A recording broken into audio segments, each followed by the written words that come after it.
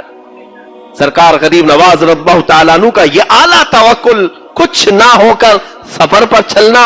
میرے عزیزو یہ بولنا آسان ہے، کرنا بہت بھاری ہے، بہت مشکل کام ہے۔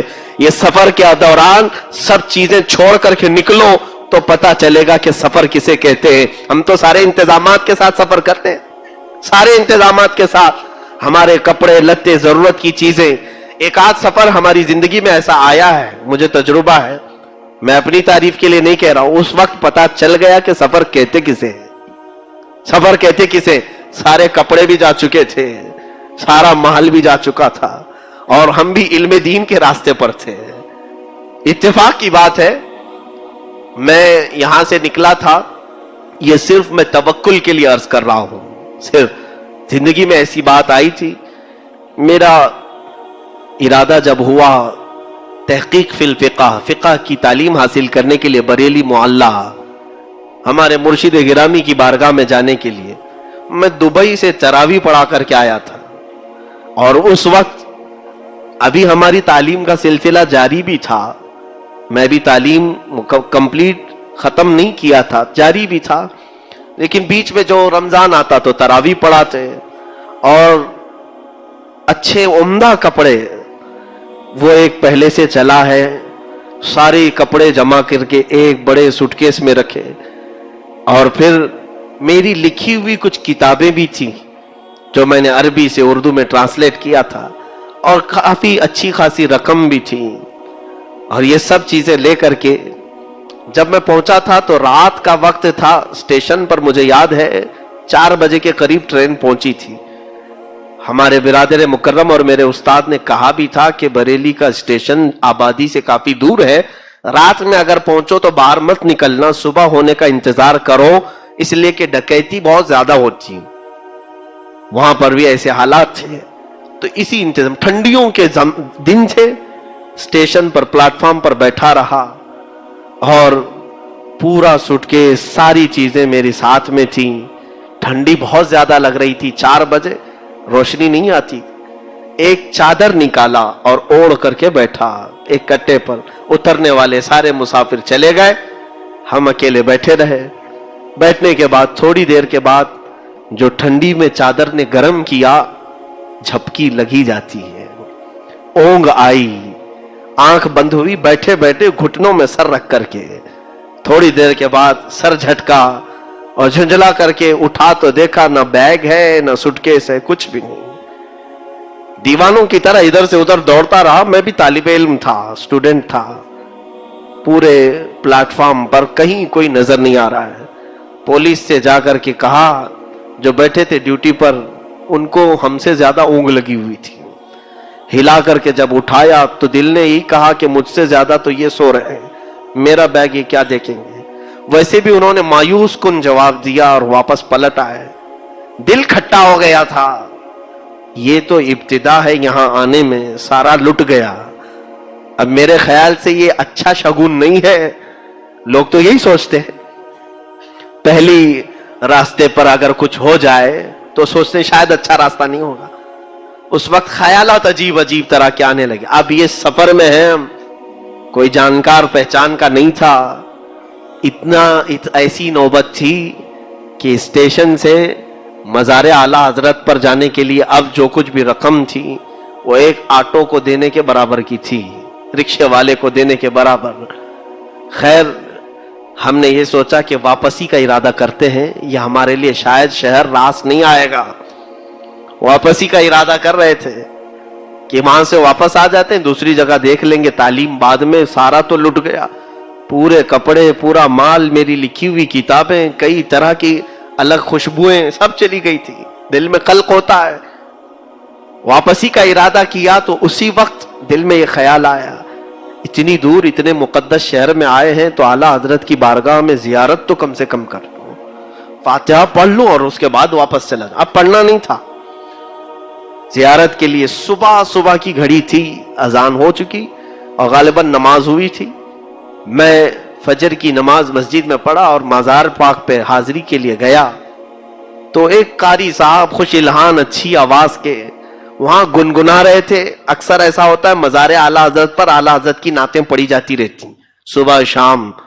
میں جس وقت حاضری کے لیے گیا تھا قاری صاحب نعت پڑھ رہے تھے، سونا جنگل رات اندھیری چھائی بدلی کالی ہے، سونے والوں جاگتے رہیو چوروں کی رکھوالی ہے، سونا پاس ہے سونا بند ہے سونا زہر ہے، اٹھ پیارے تو کہتا ہے میٹھی نیند ہے تیری متھی نرالی ہے۔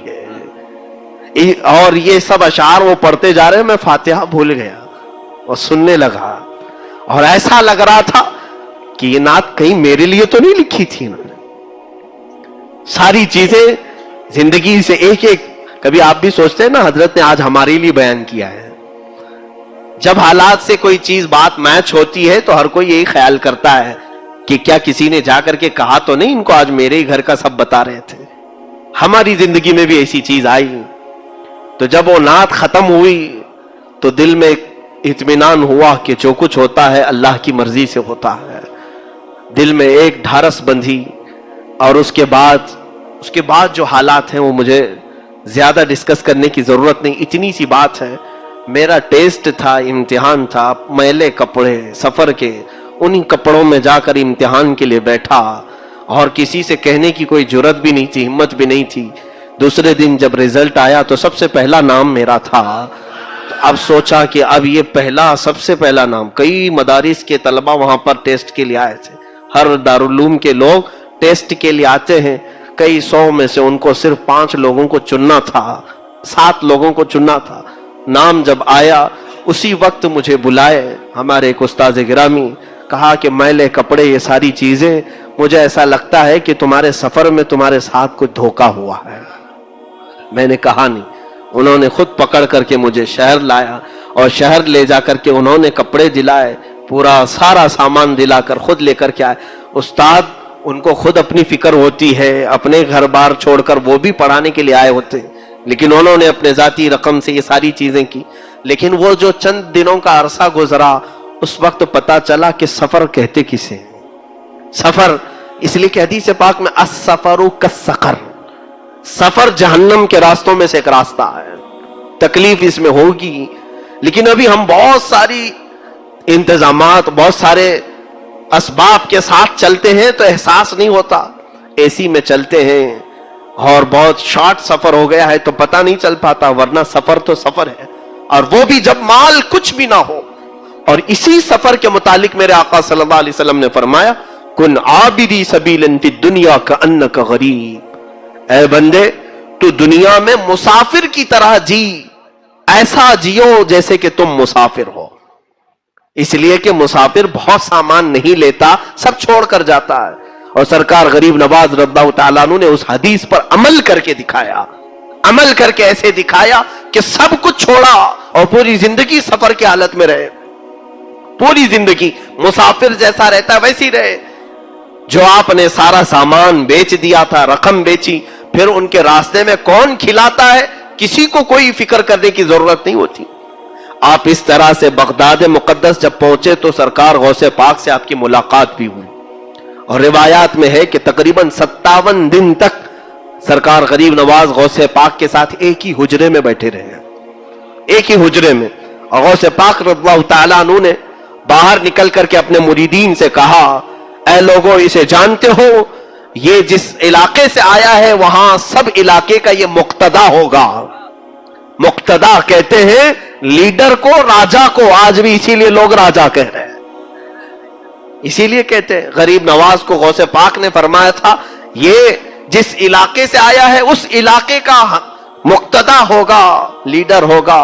اور ایسا مقتدا انہیں بنایا گیا ہے کہ زمانے گزرتے گئے لیکن وہ مقتدائی اور وہ لیڈرشپ کبھی ختم نہیں ہوتی، وہ سلطنت اور حکومت ختم نہیں ہوتی. سرکار غریب نواز رضی اللہ تعالیٰ عنہ وہاں سے نکل کر پھر نیشاپور پہنچے. وہاں پر کچھ لوگ آئے اور ان سے بزرگوں کے بارے میں بات چیت کر رہے تھے. تو ایک بزرگ کا نام انہوں نے لیا کہ یہاں پر ایک بزرگ ہے حاجی شریف زندانی. جیسے ہی نام سنا اچھل پڑے، یہ کہاں رہتے ہیں؟ کہا بس نیشاپور سے 8 میل دور ہے. لیکن ان سے ملنے سے پہلے آپ حضرت خواجہ عثمان ہارونی سے ملے. کہا وہ کہاں رہتے؟ کہا وہ مدینہ طیبہ میں رہتے ہیں. اس لیے کہ خواجہ شریف زندانی آپ کسی کو ملتے نہیں، وہ اندر ہو چکے ہیں. زندانی کہتے ہیں قیدی کو. قیدی کو حاجی شریف رحمت اللہ تعالی علیہ پوری زندگی اپنے آپ کو قید خانے میں رکھ دیا تھا. قید خانہ جیسا ہوتا ہے، ان کو زندانی کہتے ہیں. قیدی کی طرح رہے، اس لیے کہ میرے آقا نے حدیث میں فرمایا دنیا سجن للمؤمنین و جنت للکافرین. دنیا مومن کے لیے قید خانہ ہے. تو یہ اولیاء ایک ایک حدیث کو لیتے تھے اور اس پر عمل کر کے دکھاتے تھے، قیدی بن کر کے رہے. سرکار غریب نواز رضی اللہ تعالیٰ نے وہاں سے مدینہ طیبہ پہنچے. مدینہ طیبہ میں خواجہ عثمان ہارونی کا بول بالا تھا. اس وقت وہ بڑے شیخوں میں گنے جاتے تھے. ایک مقام پر آپ درس دے رہے تھے خواجہ عثمان ہارونی. حضرت خواجہ غریب نواز رضی اللہ تعالیٰ عنہ اس حجرے میں داخل ہوئے اور کونے میں بیٹھ گئے. وہاں بڑے بڑے مشائخ بیٹھے ہوئے تھے جو ان کی تربیت میں تھے. خواجہ عثمان ہارونی